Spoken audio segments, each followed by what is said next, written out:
Hello my dear students, this is Akash HD. Welcome to the ASD physics classes. Hope you all are doing really great. So students, in this video we are going to solve the question from the chapter motion in straight line. Very basic question based upon the graph. See here, the velocity time graph of an object moving along a straight line is shown in figure.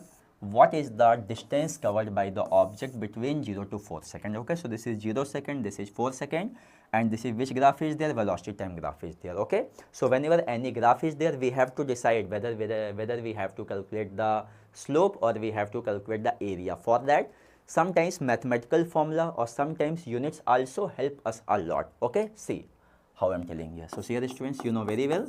See, v equal to dx by dt. Okay, so I can write here dx equal to v dt. Just put here the integration, here also integration. Okay, so what this will become here? It will become here, I can write here, see, this delta x is equal to integration of v into dt, and limits, what are the limits are there? Kindly see very well, time t equal to 0 to 4 here. Now definite integration. Okay, and what is this? This is the area under curve. Area under which curve here? Area under the VT curve or VT graph here. Okay, so remember that here area under the graph gives us water. Here the area under the graph will give us water, distance and displacement both. Why? Because remember that here students, whenever the graph is only about the time axis, distance and displacement both will be same. But if the graph is above the time axis also, down the time axis also, then for the distance you have to add both the area, like a1 plus a2. Okay, and for the displacement you have to subtract the area, like upward area a1, downward area a2, so you have to write a1 minus a2. But here, for God's sake, you can see here the area is what? Above the time axis only, so distance and displacement both will be what? Same. Okay, so students, if I calculate here the distance, okay, distance, and here what will happen? This will be equal to displacement also. Okay, it will be equal to what? Displacement also. What this will come here? Area. So you can see very well, here students, you can write here triangle plus a rectangle. Okay, or you can use area of the trapezium also, anything is okay. Now, so here please, this area we have to calculate here.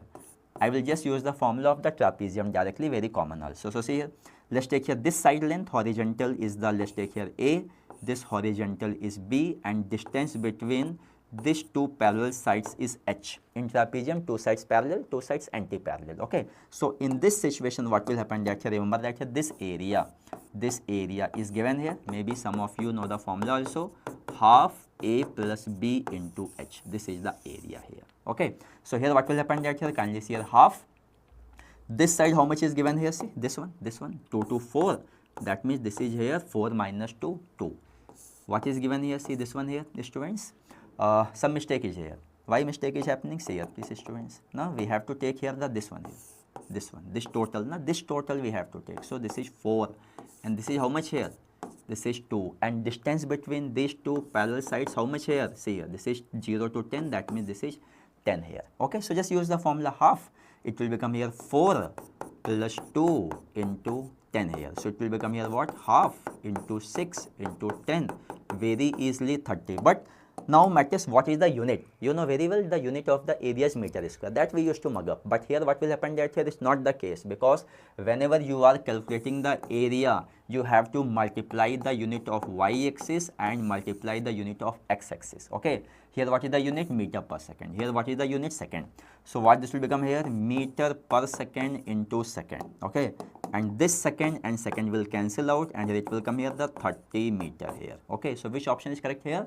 The correct option is here, option A is the answer. Okay, so in the shortcut form, whether you have to identify whether area we have to calculate or slope we have to calculate, you can get by the differentiation integration method, or you can get by the units calculation also. Whenever you are multiplying the units of y-axis and x-axis and you are getting the required quantity, required physical quantity, then take the area.